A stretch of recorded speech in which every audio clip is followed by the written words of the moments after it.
사람들이 많이 오가는 수원역 환승센터에서 승객을 태우고 출발하려던 버스가 이렇게 갑자기 인도로 돌진해 시민들을 덮쳤습니다.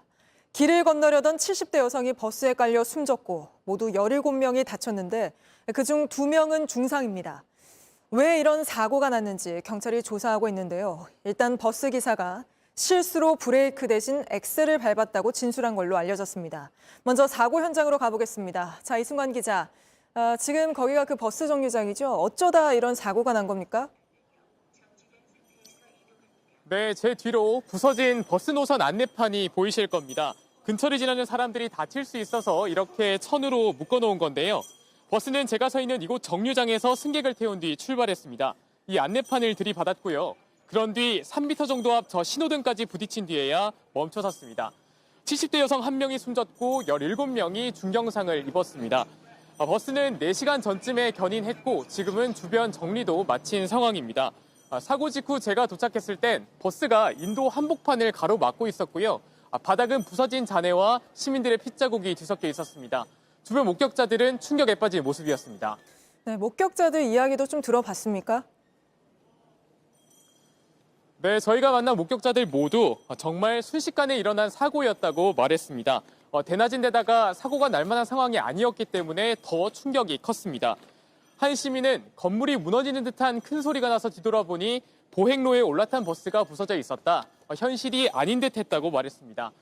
또 다른 목격자는 사고 뒤 승객들이 급히 버스에서 내렸는데 정신이 없어 보였다고 했습니다. 버스에 치인 사람들은 일어나지도 못하고 비명과 신음이 가득했습니다. 119에 신고한 목격자 얘기 들어보겠습니다. 엄청 큰 소리가 나서 철골이 무너져 내리는 소리가 나서 이제 건넜다가 다시 여기로 왔고요. 사람 한 분이 깔려 계셨어요. 네, 게다가 그 사고가 난 곳이 특히나 유동인구가 많은 곳 아닌가요? 네, 이곳 환승센터는 수원역 2층에 있다고 보시면 됩니다.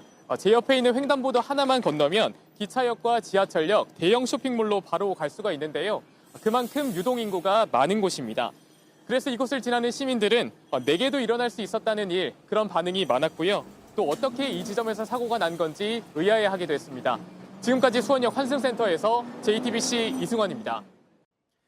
여성 신도들을 상습적으로 성폭행한 혐의를 받는 기독교 복음 선교회 JMS의 총재 정명석 씨가 1심에서 징역 23년을 선고받았습니다. 재판부는 정 씨가 피해자들의 심리를 계획적으로 이용한 데다 2차 가해까지 저질렀다며 중형을 선고했습니다. 먼저 신진 기자입니다. 선고가 나기 2시간 전부터 법원 앞은 어수선했습니다. 기독교 복음 선교회, 이른바 JMS 신도들은 현수막을 걸고 억울하다고 외쳤습니다. 이 종교에 선택해서 왔고 또 선택을 해서 신앙스타의 길을 가겠다고 하게 되었는데 도대체 어떻게 세뇌를 당했다고 하는 것. 부당하게 여론 재판을 받고 있고 재판부가 편견을 가지고 있다고 주장했습니다. 하지만 법원 결론에는 영향을 미치지 못했습니다. 재판부는 준강간과 강제추행 등으로 기소된 정명석 JMS 총재에게 징역 23년을 선고했습니다. 대법원 양형 기준 최대치인 19년 3개월을 훌쩍 넘는 형량입니다. 재판부는 피고인에게 순종하던 여신도들의 심리를 계획적으로 이용했다고 선고 이유를 밝혔습니다. 그러면서 정 총재를 강하게 야단쳤습니다. JMS 신도들이 허위 진술로 수사를 방해했고 피해자들을 무고로 고소하는 등 2차 피해를 일으켰다고 지적했습니다. 앞서 또 다른 여신도를 성폭행해 실형을 산 정 총재는 지난 2018년 2월 출소했습니다. 출소 한 달 뒤부터 충남 금산군 수련원 등에서 외국 국적 여신도 2명과 우리 국적 여신도에게 성범죄를 저지른 것으로 조사됐습니다. 정 총재는 재판 내내 피해자들이 한거 불능 상태가 아니었고 자신은 신이 아닌 사람이라고 설교해왔다며 무죄를 주장했습니다. 또 법관 기피 신청을 반복하면서 시간을 끌어왔습니다. 하지만 1년 2개월 동안 반복한 이런 주장은 헛수고였습니다. JTBC 신진입니다. 네, 올겨울 들어 가장 추운 날이었습니다. 서울 광장에는 스케이트장이 문을 열었는데 성탄 연휴를 앞두고 추운 날씨에도 많은 시민들이 몰렸다고 합니다. 현장 취재 기자를 연결해보죠. 자, 이혜원 기자, 뒤편에 스케이트장이 보이는데 밤 늦게까지 운영을 한다죠? 네, 그렇습니다. 제 뒤로는 이렇게 거대한 빙판 광장이 펼쳐져 있습니다. 조금 전 시범 스케이팅을 마쳤고 지금은 잠시 얼음을 정비하고 있습니다. 잠시 후 저녁 8시 반부터 11시까지 총 2차례 나눠서 600명씩 1,200명이 이용을 하게 됩니다. 개장 첫날인 오늘은 온라인 예매 없이 모두 현장에 와서 무료 표를 받아 들어가야 했는데요.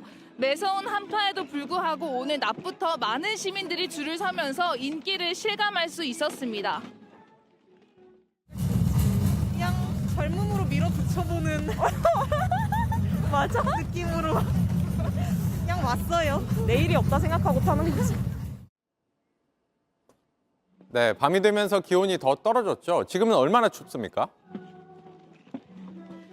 네, 그렇습니다. 오늘 서울은 낮 최고 기온이 영하 8도에 그쳤고 아침에는 영하 14.7도까지 내려가면서 올 겨울 들어 가장 추운 날이었습니다.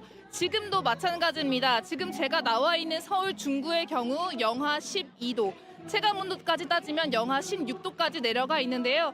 제가 양말을 2겹씩 신었는데도 발이 무척 시리고 눈이 따가울 정도입니다. 스케이트를 타는 시민들도 차가운 바람에 깜짝 놀라는 모습을 보였습니다.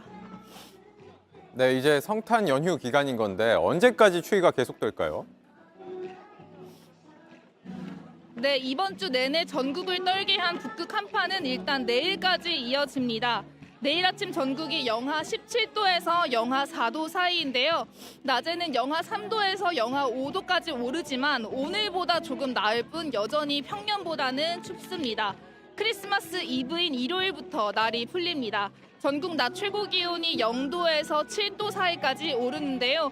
또 전국 대부분 눈 소식이 있어서 화이트 크리스마스 이브 가능할 것 같습니다. 성탄절부터는 본격적으로 평년 기온을 회복하면서 추위도 누그러들겠습니다. 지금까지 서울광장에서 JTBC 이혜원입니다. 체코 프라하 한복판에 있는 대학에서 재학생이 총기를 난사해 14명이 숨졌습니다. 총격범 역시 숨을 거뒀는데 범행 직전 소셜미디어에 총기로 사람을 해치겠다는 글을 남기기도 했습니다. 백민경 기자입니다. Jest schovaný! Levá strana z mýho pohledu! Dejte to někdo, kurva! Mám ho, je tam. Černý oblečení. 난간을 서성이던 범인이 망설임 없이 방아쇠를 당깁니다. 경찰이 응사에 나섰지만 아랑곳하지 않고 다음 목표를 찾습니다. 체코의 명문 카렐 대학교에서 현지 시간 21일 오후 3시쯤 생긴 일입니다. 수업을 듣다 미처 피하지 못한 학생들은 건물 외벽에 숨죽이며 매달렸습니다. 급기야 뛰어내리는 사람도 있었습니다. There was a couple of bangs. I didn't even realize it's a shooting. 이 총격으로 14명이 숨지고 25명이 다쳤습니다. 총격범은 24살의 데이비드 코자크로 경찰과 대치하던 중 사망했습니다. 스스로 목숨을 끊었는지 아니면 경찰의 총탄에 숨졌는지는 불분명합니다. 체코 당국은 정확한 범행 동기를 수사 중입니다. Já v tuto chvíli nevím, jaký motiv se rýsuje, ale mluvím tady o inspiraci jednoho člověka. Doposud z informací, které máme, tak premiantního studenta hrůzným činem jinde na světě. 범인은 SNS에 학교에 총기 난사 후 죽고 싶다거나 다른 총기 난사 사건을 지목하며 나에게 도움을 줬다는 내용을 쓰고 범행 직전 공개한 걸로 알려졌습니다. 경찰은 고향에서 총격범 아버지의 시신이 발견됐다며 이 역시 총격범의 소행으로 보고 있습니다. 또 자택을 수색한 결과 2개월 된 딸을 비롯한 한 부녀를 살해한 것으로 의심된다고 밝혔습니다. 체코 정부는 23일을 희생자를 기념하는 날로 선포했습니다. JTBC 백민경입니다. 안녕하세요. 뉴스룸 앵커 한민용입니다. 오늘도 JTBC 뉴스룸을 시청해주신 여러분 고맙습니다. 오늘 저녁에도 뉴스의 현장에서 찾아뵙겠습니다.